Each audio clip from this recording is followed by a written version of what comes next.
I used to own a bunch of Goosebumps DVDs and used to watch them on road trips on my DVD player. Half the time I couldn't even see what was happening on screen because the lighting in the Goosebumps episodes were so dark and the sun would glare off the screen while I'm in the car. It was too dark to see any goddamn thing happening. And I never watched the 2023 Goosebumps TV series, but apparently that show also had really dark lighting. So I guess the people behind both the original and new Goosebumps series don't know what lights are. I loved Goosebumps as a kid and I tried collecting as many episodes as I could. Also, the box art appealed to me. Now, when it comes to body horror, there's a few moments I can think of. In the episode My Hairiest Adventure, Lloyd and his bandmates put on expired tanning lotion. Lloyd almost instantly starts having a bad reaction to the lotion. Just kidding, it was a little prank on his friends. He's okay. Just kidding again, he's not actually okay. He passes out seconds after doing that joke. Lloyd is laying in his bed after passing out and gets a shot from Dr. Merkins for his allergies. All is good for Lloyd after this. He's doing better until he realizes he's growing absurd amounts of hair. He figures it must have been the tanning lotion, and he tries hiding it as best as he can from his parents. But they do eventually find out about all the hair he's growing, and they call Dr. Merkins to come give him another shot, saying it's probably just nerves. Because yeah, nerves notoriously make people grow hair like a werewolf. The next day after the injection, he's hairless, and he goes to find his friend Lily, only to find out that she turned into a dog, along with all of his other bandmates. Lloyd runs home with hair growing all over his body again, and then it cuts to him as a dog. Now, for the big twist that I literally just now found out about, Dr. Merkins was doing an experiment to turn dogs into humans. Meaning Lloyd and his friends were originally dogs to begin with, but Dr. Merkins was injecting them with serum to turn them into humans as an experiment. But obviously, the serum didn't quite work out like Dr. Merkins wanted, and instead of staying human,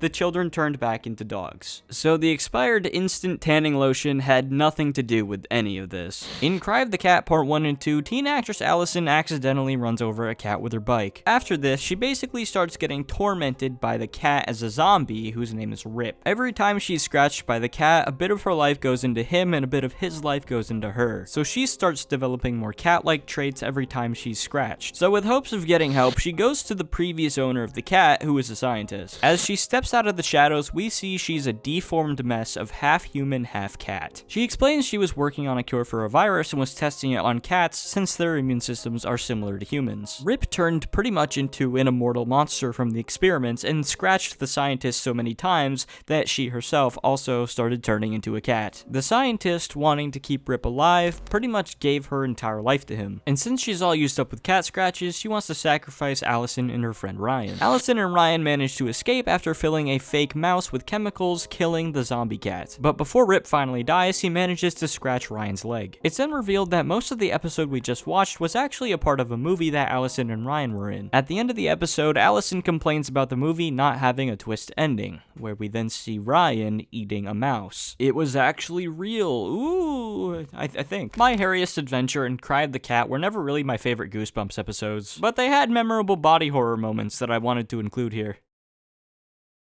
Honestly, there are way too many body horror adjacent scenes in Flapjack. It was hard to pick just one. If you were a fan of the show when you were younger, you might be having flashbacks to the eyeless cat. Not to mention the copious amount of SpongeBob-style close-up, zoom-in, freeze frames. Some of the ones from Flapjack are actually... I don't know what to say. But one scene that I still remember to this day is the Sky Maid in an episode called Gone Wishing. I'm sure you can probably find some more horrifying things in Flapjack, but this episode in particular stuck with me because it's very odd. Because, you know, it is quite gruesome, and it's about death. Or the ascension into the afterlife. I guess Jeejay didn't pay me enough to explain this to you. He actually didn't pay me at all. This episode opens up with Captain Knuckles being chased by mermaid guards. Big, burly, buff little dudes. We see him make it safely to the dock with a golden heart full of little candy. And honestly, some of these mermaid guard dudes are body horror in themselves. But then a giant mermaid woman appears out of the ocean and says an eerie, fun little riddle about what's to come. The queen of ocean depths don't die, no longer mare, but maid of sky. Captain Knuckles then reveals that he has stolen the mermaid's heart, and the mermaid just kind of sits there in the ocean and stares at them for the entire episode without blinking. But in the mermaid's heart, there's a bunch of candy that grants wishes. So Flapjack and Captain Knuckles start chowing down. and they make a bunch of random, unimportant wishes. Including one where Flapjack wishes that their bodies would combine into one. Finally, we are one. To go to Candied Island! Oh, yeah. All of these wishes are either funny or really bizarre. Anyways, after making all these crazy wishes, Flapjack begins to notice that the mermaid is deteriorating. Her face is beginning to slowly sag, and her eyes are getting grayed over. With every wish that they make, the more her body starts to distort. It is pretty gnarly watching her face start to melt off.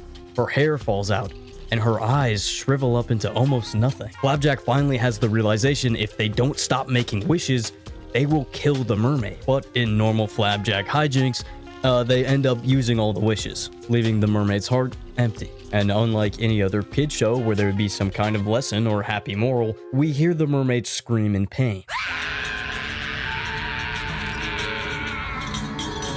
It begins to rain and thunder, and her body starts to distort even more as she's getting dragged and splashed around in the ocean waves, before sinking to the bottom of the ocean and appearing once again in the sky. She begins screaming as her saggy body gets ripped apart, and she's transformed into a sky maid. Beautiful, yay! Essentially, an angel. The sky maid then explains that they are born when greedy little adventurers like themselves steal a mermaid's heart and use up all the wishes. Essentially, killing a mermaid. There might be worse out there in Flapjack, but this one always stuck with me because I was like, man, they really did just kill that mermaid. But anyways, thanks, Jeejay. Glad I didn't have to talk about feet this time. I am not much of a Disney person, and I might get flamed for saying this. I have not seen the original Pinocchio, but quite a few people mentioned it being their first exposure to body horror, so I wanted to talk about it. Now, even if you're like me and haven't seen the movie, you still might be familiar with a certain horrifying scene where Pinocchio and Lampwick turn into donkeys. For context, they're at an amusement park on a cursed island called Pleasure Island. It's led by a villain who goes by the name of the Coachman and is sort of designed as like a trap for disobedient boys to get turned into donkeys. Boys who misbehave are allowed to do pretty much whatever they want on this island and have a bunch of fun, at the expense of a donkey transformation. So when Pinocchio and Lampwick partake in activities that are generally considered jackass behavior, they transform into literal jackasses. And we get a rather unnerving scene of the two boys transforming. More specifically, Lampwick's transformation. And the audio we hear as the transformation happens of humans screaming turning into donkey screaming makes it all the more unsettling. And I'm sure this scene taught quite a few children not to act like a jackass, or else you just might turn into one. I feel like Hugo's one of those things that everyone had to either read or watch in school, or both, and then compare and contrast the two for an assignment. To be completely honest with you, I kinda forgot this existed until somebody mentioned it in my comments. This body horror moment takes place in a dream sequence. Hugo has a dream where he accidentally causes a train to derail. He wakes up in a panic to realize that none of it was real. Like most people do after waking up from a nightmare, he checks his surroundings to ensure that he's actually awake. However, he starts hearing a ticking sound that sounds like it's just a little too close to him. Hugo opens up his shirt and the camera pans down to his chest, but something's not right. Instead of seeing a normal chest, we're met with a cavity filled with moving cogs. Body part by body part, Hugo starts quickly transforming into an automaton. The flesh and bones on his legs are replaced with metal framing. His hands and arms turn to metal, and eventually his full head turns to metal, completing the automaton transformation. One of the scariest aspects of body horror is when it becomes unstoppable. When you're no longer in control of your body and you turn into something that you're not supposed to be. And while there are a few on this list with that specific type of body horror, this one is easily one of the more unsettling ones. But thankfully, it was all just a dream. Spy Kids, spiritually, is a dirty crack house movie. And you know it to be true. The only reason it's not considered that is because A, it was popular, and B, because they had real smoke show actors in it, like Antonio Banderas or that flamboyant, cute little twink, Alan Cumming, who I mostly remember playing Nightcrawler in the X-Men movies, or Loki in Son of the Mask, which is another horrifying movie in its own right. We all know Spy Kids. The plot is really simple. You have rich, eccentric megalomaniac who is trying to rule the world, and you have the parent characters who are international spies, and then you have the kids who have to come help save the day. Basically James Bond, but for kids and with a couple tabs of acid thrown in. Picture this, right? You're me, you're a wee little lad sitting in the back seat of your parents' car on the way to school, eating Fruit Loops out of a little Ziploc bag, and back there in the seat with you is a crappy little DVD player that just so happens to be playing Spy Kids, and you're laughing, coking and joking, having a good time, and all of a sudden, the most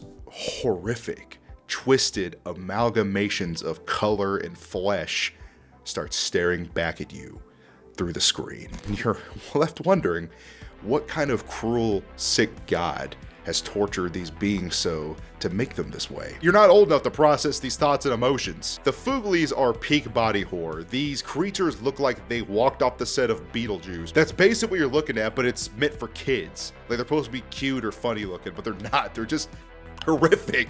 Even the parent, the dad, Antonio Banderas, in the movie thinks they look horrifying. They're like, what the hell is this? Come to find out, your worst fears are validated, because the Fooglies are the captured spy friends of the parents that have been captured by Floop, who have been twisted and deformed into these weird creatures so he can put them on his children's television show as like basically like a humiliation ritual. Now that I'm older, I think another underrated like creep factor of the Fooglies is that they speak in reverse. So like in the kids show, Floop will be like, look how cute my Fooglies are, and they'll be like, meow meow, meow, meow, like they'll talk backwards. But if you record it and then play it in reverse, it's actually their pleas for help. It's like, help.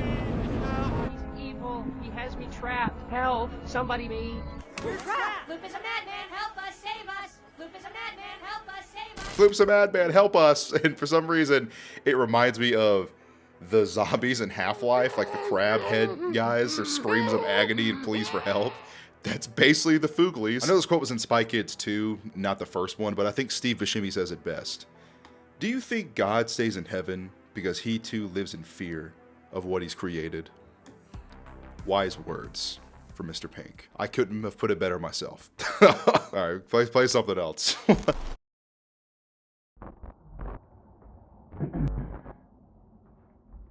Thank you for your cooperation, Willie.